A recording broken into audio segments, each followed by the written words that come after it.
우리가 사는 시대에 무엇이 필요할까요? 여러분은 혹시 정답을 알고 있습니까?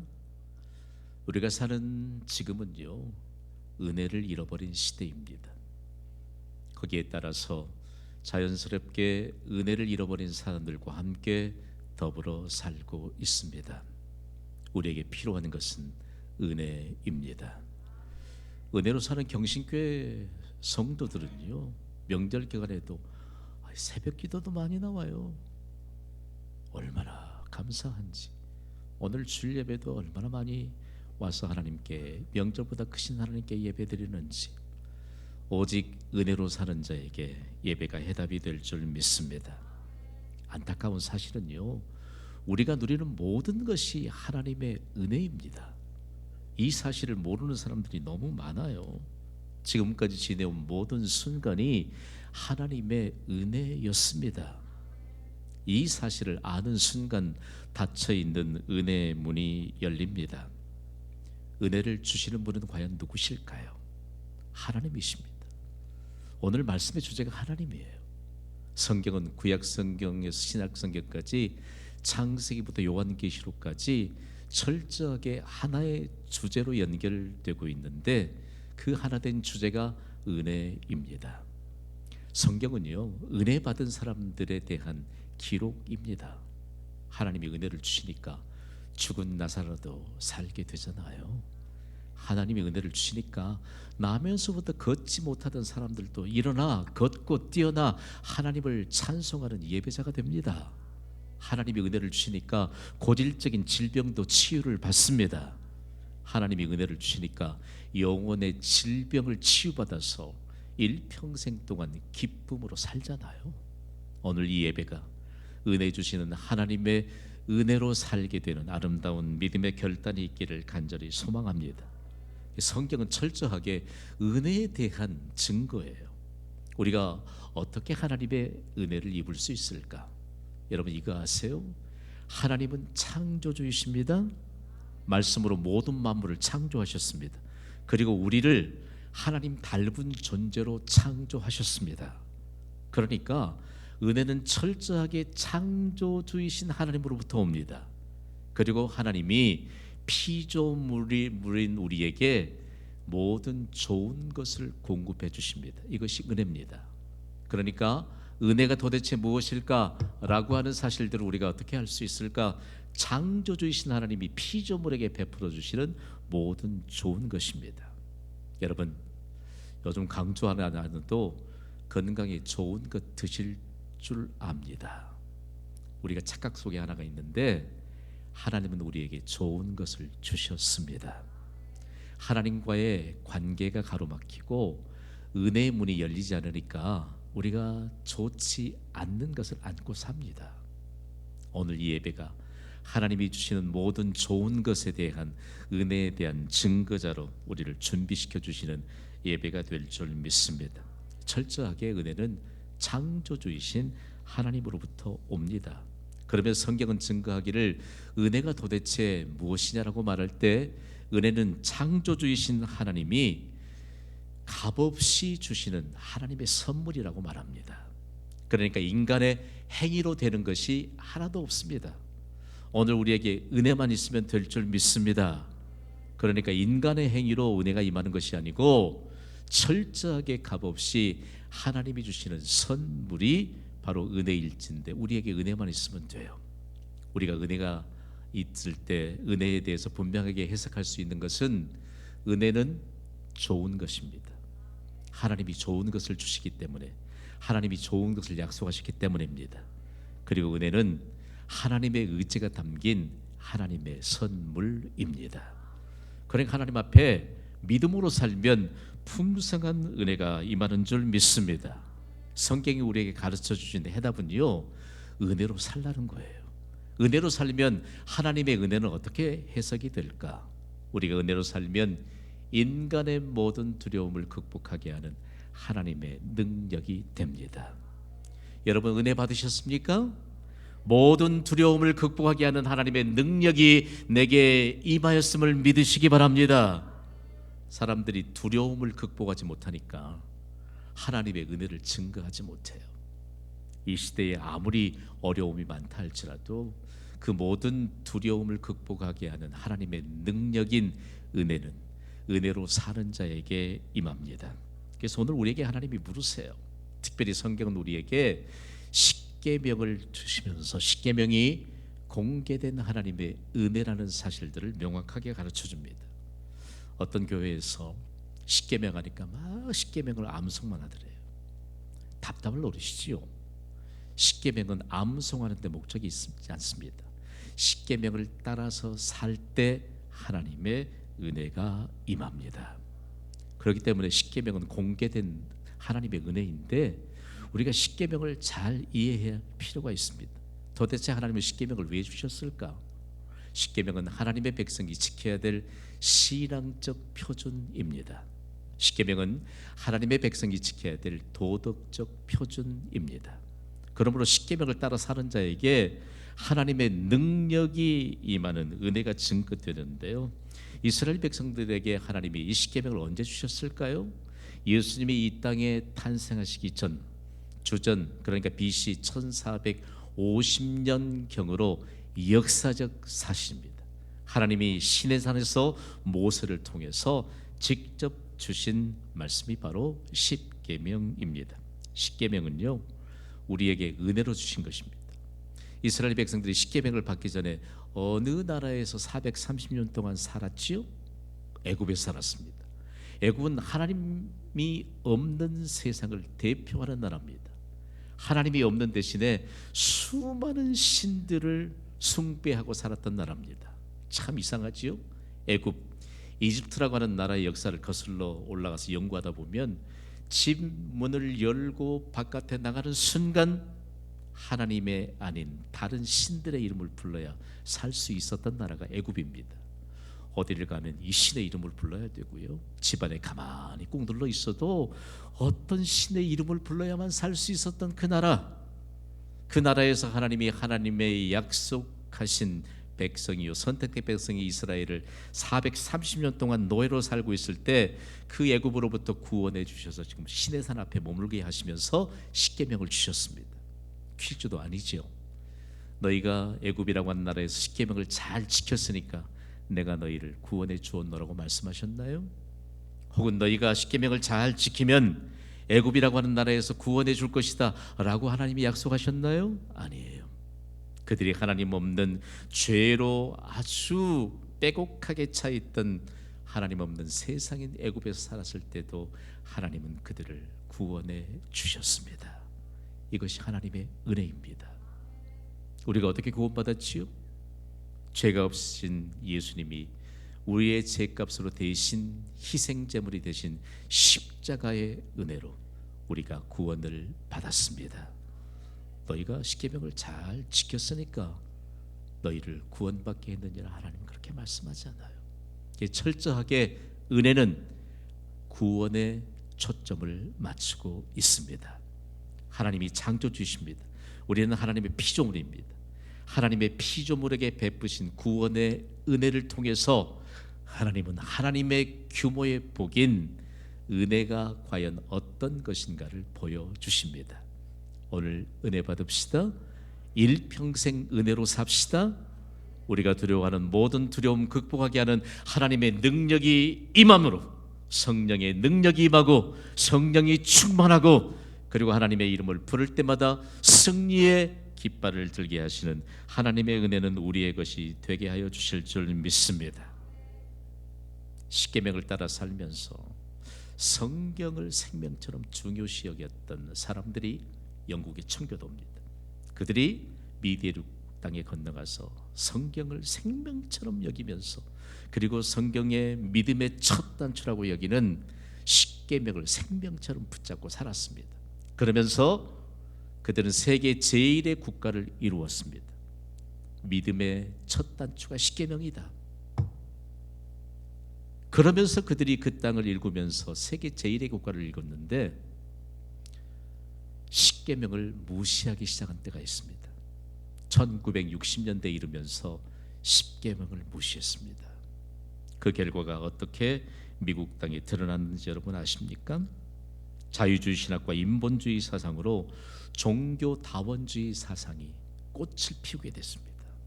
무섭잖아요. 여러분, 천국 가는 길이 여러 갈래입니까? 아니면 오직 한 길, 예수 그리스도를 믿는 길입니까?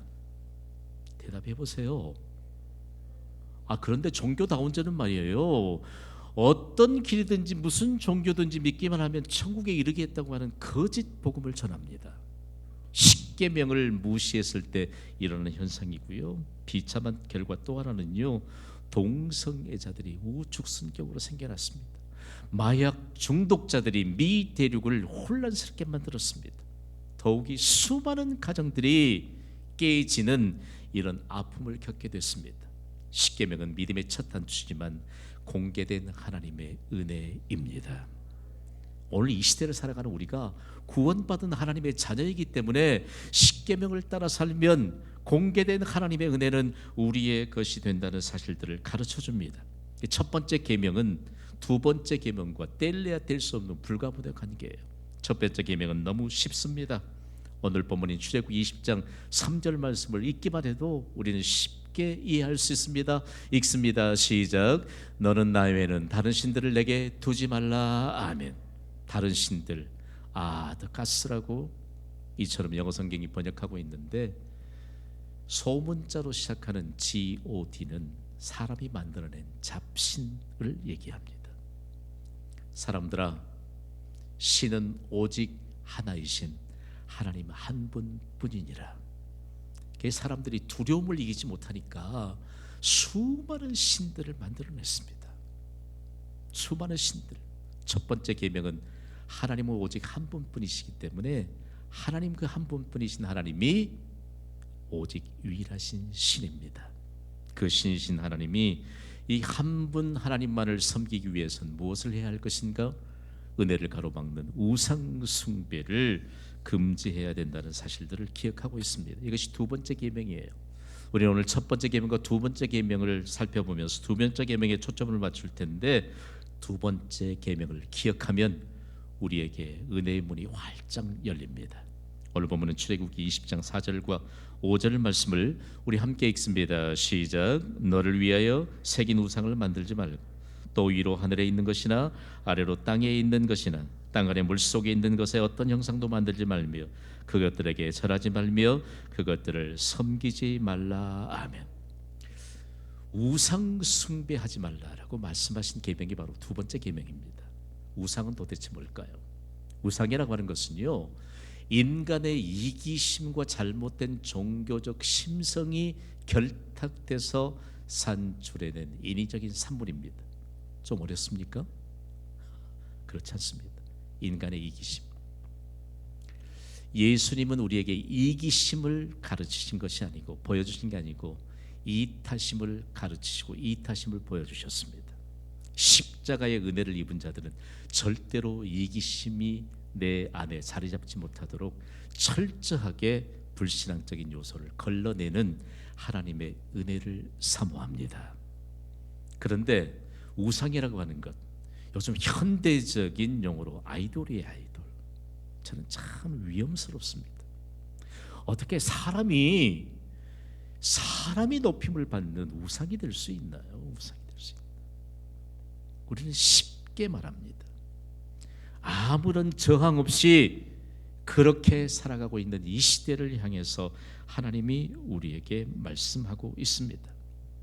미국에서 파송받은 선교사들이요, 우리에게 정말 은혜의 복음을 전했습니다. 생명의 복음을 전했습니다. 복음을 전하다 보니까 우리 이 민족에 깊게 뿌리내린 효도관이 잘못됐습니다.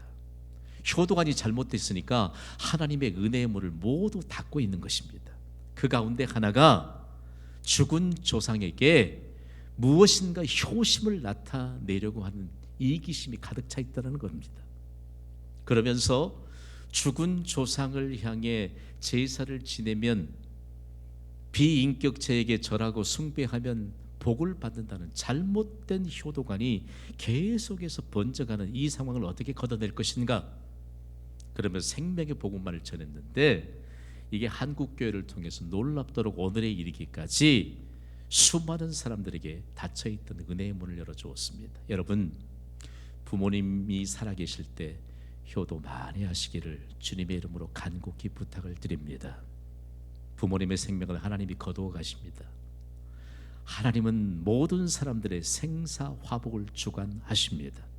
사람의 죽고 사는 것이 하나님께 있습니다. 하나님이 생명의 주관자이시기 때문입니다. 하나님이 생명을 거둬 가시면 절대적인 하나님의 영향권 안으로 들어갑니다. 그래서 죽은 사람을 위해서 아무것도 할 수 없습니다. 더욱이 죄가 되는 것은 죽은 사람을 위해서 무언가 해보려고 하는 것은 하나님 앞에 죄가 됩니다. 그러므로 비인격체를 향해 절하거나 경배해서는 안 된다는 계명으로 제2계명을 준 것입니다. 아무튼 살아계신 부모님 앞에 효도 많이 하셔야 돼요. 기독교는 효도의 종교입니다. 그러면서 한국이 국가적인 복을 받게 된 것이 우상 숭배하지 말라라고 하는 이와 같은 계명을 생명처럼 여겼기 때문입니다. 한국 교회사가 계속해서 아름다운 하나님의 역사를 증거하면서 현대인의 우상은 도대체 무엇인가를 명확하게 해석해둔 이 신앙의 전통이 한국 교회 안에 흐르고 있습니다. 현대인들이 가진 우상은 뭘까? 현대인들이 가진 우상은요, 하나님보다 더 살아가는 어떤 실체를 가지고 있습니다. 이것이 우상입니다. 오늘 삼부자 예배자 여러분에게 자녀가 우상이 되지 않게 되기를 간곡히 부탁을 드립니다. 자녀가 우상이 되면요, 자녀에게 은혜의 길을 막습니다. 하나님보다 더 사랑하는 그 실체, 그것이 바로 우상입니다. 다음으로는 하나님보다 더 마음을 빼앗기는 것이 우상입니다. 한국 교회가 어떻게 국가적인 복을 갖고 오게 될까? 오늘 삼부 예배자들이 오직 은혜로 살면서 모든 두려움을 극복할 수 있는 하나님의 능력만을 입게 된다면 오늘 우리가 가진 모든 현실의 문제 해결받는 것은 하나님의 속도와 하나님의 규모대로 반드시 증명하게 될 줄 믿습니다. 우상 숭배가 얼마나 은혜의 문을 가로막고 있는지 하나님은 혹독하니만큼 우상 숭배를 금지하시면서 경고하십니다. 오늘 본문인 5절 말씀을 우리 함께 읽습니다. 시작. 나 내 하나님 여호와는 질투하는 하나님인지 나를 미워하는 자의 죄를 갚되 아버지로부터 아들에게로 3, 4대까지 이르게 하거니와. 아멘. 하나님이 참 매우 흥미로운 표현 하나를 두셨습니다. 하나님이 질투하신대요. 질투하시는 하나님. 제가 이 말씀을 히브리 원어를 연구하는데 그렇게밖에 번역할 수 없겠다. 질투하시는 하나님은 히브리 말로 진노하시는 하나님을 바탕에 두고 있습니다. 그러니까 하나님 앞에 영광을 돌리지 않고 하나님을 경배하지 않으면 그건 반드시 하나님으로부터 벌을 받습니다. 그러니까 하나님의 벌을 받지 않기 위해서 하나님이 질투하시는데 진노하시는 하나님이신데 우상 숭배자들을 반드시 하나님이 벌을 하십니다. 그러니까 질투하시는 하나님은 우상 숭배자를 벌하실 힘을 갖고 계시는 하나님을 세상에 알리시는 표현입니다. 세상도 그런 말 하잖아요. 질투하는 사람을 어떻게 말려요? 그 질투하는 사람의 힘을 어떻게 말리느냐고요. 생각해봐요. 우리 교회 안에는 질투하는 사람들이 힘을 발휘하는 일이 없게 되기를 주님의 이름으로 선포합니다. 질투는 감출 수가 없어요. 반드시 드러나요. 질투가 힘을 발휘하면 정말 비참한 결과들을 초래한다는 것 좀 우리가 알고 있잖아요. 그런데 우리는 은혜를 받았기 때문에 은혜로 사는 자들 아닙니까? 은혜. 그냥 대충 넘어가는 게 은혜가 아니고요. 그냥 그럭저럭 사는 것이 은혜가 아니고요. 하나님의 능력에 힘입어 사는 것이 은혜입니다. 오늘 이 예배를 통해서 하나님이 우리에게 능력을 입혀주시니까 우리로 할 수 없는 일들을 이루어 주시면서 나타내십니다. 그러면서 하나님의 은혜의 문이 열리도록 우리에게 하나님이 놀랍도록 하나님의 진노에 관한 내용들을 말끔하게 지어버리도록 오늘 본문 6절에 우상숭배와 겸하여 주신 말씀이 있습니다. 6절을 우리 함께 읽습니다. 시작. 나를 사랑하고 내 계명을 지키는 자에게는 1000대까지 은혜를 베푸느니라. 아멘. 우상 숭배하는 자들에게 3, 4대까지 죄를 갚는 진노를 말씀하셨는데, 우상을 숭배하지 않는 자들에겐 몇 대까지 은혜를 베푸신다고 했지요? 1000대까지입니다. 애굽에서 430년 동안 하나님의 진노가 무엇인가를 보고 살았던 사람들이 3, 4대에 이르기까지 자손들을 보았습니다. 그런데 히브리인들에게 가르쳐준 진리 하나가, 우상 숭배자의 가정에서 새 생명을 잉태하게 되면 어머니 태중에 있는 그 태아까지도 하나님의 진노를 벗어날 수 없다는 말씀입니다. 이 말씀을 연구하는 너무 가슴이 아파요. 우리 태아들의 의지와는 상관없이 부모의 우상 숭배로 하나님의 진노를 피할 수가 없는 그 어린 생명들, 그러나 하나님은 3, 4대까지 자연스럽게 흘러가는 그 진노의 대상들을 향해 말씀합니다. 하나님을 섬기는 자들에겐, 하나님 한 분만을 경배하는 자들에겐 1000대까지 은혜를 베푸느니라. 여기에 어떤 말씀을 전제하고 있죠? 하나님을 사랑하고 그 계명을 지키는 자에게는 1000대까지 은혜를 베푸느니라. 아멘. 우리는 1000대까지 영원토록 은혜를 받는 영적인 계보를 형성하는 자들임을 여러분 믿으시기 바랍니다. 그러면서 이 은혜, 그러면 왜 사람들이 은혜를 받지 못할까? 도대체 아니요, 난 예수 그리스도 없이도 얼마든지 살 수 있어요. 그러나 그건 자기의 의지를 따라서 하나님의 피할 수 없는 진노가 임하는 것이죠. 그런데 하나님의 은혜는 도대체 뭘까? 스위스의 국제도시인 제네바의 개혁자인 칼빈은요, 비로소 은혜에 관한 내용들을 증거했는데 은혜에 대한 이런 정의를 남겼습니다. 저는 한참 동안 그의 저서를 읽으면서 한동안 심장이 멎는 듯 했습니다. 우리 함께 읽어봅시다. 시작. 은혜는 인간의 모든 교만을 낮추는 역할을 한다. 여러분, 지금까지 하나님이 은혜를 베푸셨으면 정말 하나님을 사랑하고 계명을 지키면서 사십시오. 하나님의 규모대로 복 주시는 하나님의 은혜가 임하게 될 줄 믿습니다. 우리가 우리의 것으로 만족하는 것이 교만이거든요. 교만이거든요. 우리가 교회를 섬기면서요, 이만큼 사니까 뭐 다른 사람만큼 먹고 살겠다. 하나님이 그 차원을 통해서 은혜를 말씀하시잖아요.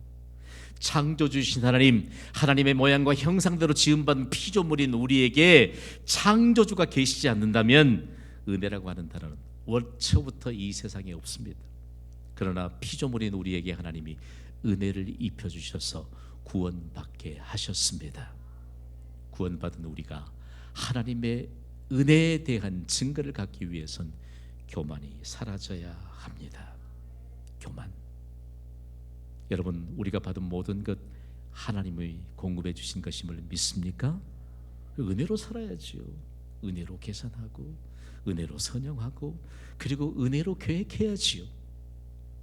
우리말에 이런 말이 있어. 난 이거 반대로 해석하니까 진짜 복음적이에요. 아끼다 못한다고 그래요? 그래도 아시네. 하나님이 주신 은혜를 은혜로 살지 못하면 우리에게 하나님이 그 은혜의 결과물들을 증거할 수 있는 기회가 없게 합니다. 그래서요, 성경을 보면 예수님께 3년 동안이나 제자 훈련을 받았는데 은혜 밖에 있던 사람이 은혜 안으로 불었음에도 불구하고 예수님이 십자가에서 우리의 죄값으로 희생제물이 되셔서 죽는 그 모습을 보면서 급속도로 은혜 밖으로 가버린 사람이 있습니다. 대표적인 사람이 누구지요? 베드로예요. 베드로가 이전에 했던 말을 급격하게 내뱉습니다. 나는 이제 고기나 잡으러 가겠다. 예수님이 베드로를 고기를 낚는 어부가 아닌 무엇을 낚는 어부로 부르셨지요? 사람을 낚는 어부로. 그런데 예수님이 인류의 구원을 완성하시기 위해 십자가에 죽으셨는데 이제 나는 이전처럼 고기나 잡으러 가겠다. 그랬더니 주위에 있는 사람들이 나도 고기나 잡으러 가겠다. 여러분, 은혜로 사는 사람이 한 사람의 영향력이 이렇게 큽니다. 경신교회는 지금까지 은혜로 사는 한 사람을 통해서 창대한 하나님의 은혜의 숲을 이루게 된 줄 믿습니다. 은혜로 살아야 돼요. 그런데 베드로가요, 부활하신 예수님을 만난 이후에 이제는 정말로 은혜를 살면서 이런 고백을 남겼습니다. 베드로전서 5장 5절 베드로의 고백이에요. 읽습니다. 시작. 하나님은 교만한 자를 데려가시되 겸손한 자들에게는 은혜를 주시느니라. 알베. 칼빈과 베드로가 교차되면서 오늘 우리에게 교차되잖아요. 내가 교만하니까, 내게 은혜가 임하지 않으니까 하나님이 주시는 은혜에 관한 증거는 없고, 사람의 생각으로 온갖 두려움을 안고 사니까 다른 사람 모두가 두려움을 안고 살고 있는 것 같은데, 내 생각이 그 사람의 두려움을 없애줄 것이라고 하는 잘못된 생각이 더더욱이 은혜를 가로막습니다. 하나님의 은혜는 모든 사람을 만족시킬 뿐만 아니라 모든 사람들에게 해답이 되는 줄 믿습니다. 볼까요? 베드로가요, 은혜 안에 살면서 예루살렘에서 복음을 전합니다. 이 패역한 세대에서 구원을 받으라. 은혜가 어디에 초점을 맞추고 있다고 했지요? 천하보다 귀한 한 생명에 초점을 맞추고 있기 때문에 이 패역한 세대에서 구원을 받으라 라고 선포할 때 은혜의 문이 열렸습니다. 이때 세례를 받아 신도가 된 사람이 몇 명이죠? 3,000명입니다. 그날에 성경은요 얼마나 명확하게 번역하고 있는지 말, 그날에 신도가 3,000명이나 됐다. 좀 현대적인 관계에서 해석해 봅시다. 그날에 3,300 비전이 이루어지게 된 줄 믿습니다. 은혜는 구원에 초점을 맞추고 있어요. 구원받은 은혜는 우리는 은혜를 사모하는 자로 살아야 합니다. 그리고 은혜로 사는 베드로가요, 남에서부터 못 걷게 된 사람이 성전 미문 앞에 앉아 있습니다. 동전 구걸하기 위해서. 그런데 그를 향해 가다가 은혜의 복음을 전합니다. 은과 금은 내게 없거니와 내게 있는 이것을 내게 주노니 나사렛 예수 그리스도의 이름으로 일어나 걸어라. 그의 오른손을 잡고 일으키니까 진짜 일어났어요. 일어난 그가 점프해 봅니다. 그리고 하나님을 찬송하면서 걷기도 하고 뛰기도 하면서 성전으로 들어가 예배자로 살게 됐습니다. 이것이 은혜입니다. 오직 은혜로 사는 베드로가요, 예루살렘에서 예수 안에서 죽은 자의 부활에 대해서 선포하니까 수많은 사람들이 그 복음을 듣습니다. 은혜, 부활의 복음, 은혜의 복음이신 예수 그리스도 생명의 복음을 듣는데 은혜의 문이 열립니다. 그런데 복음을 전하고 있는 베드로와 사도들을 유대의 종교 지도자들이 가둬다 감옥에 가둬버립니다. 그랬더니 베드로가 선포한 은혜의 복음을 들었던 사람들 중에 5,000명이 믿는 자가 되었습니다. 할렐루야.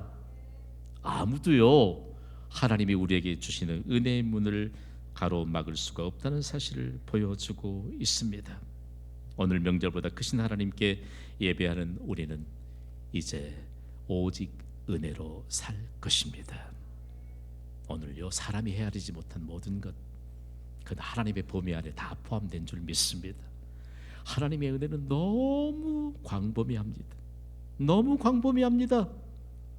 하나님의 은혜는 정말 광범위합니다. 그 광범위한 은혜 속에 우리가 안고 있는 모든 문제도 포함된 줄 믿습니다. 오직 은혜로 삽시다. 은혜로 살면 하나님의 규모인 100배의 복을 받습니다. 일평생 동안 오직 은혜로 살면서 100배의 복을 받는 증거자가 되시기를 주님의 이름으로 축원합니다. 이 시간 가슴에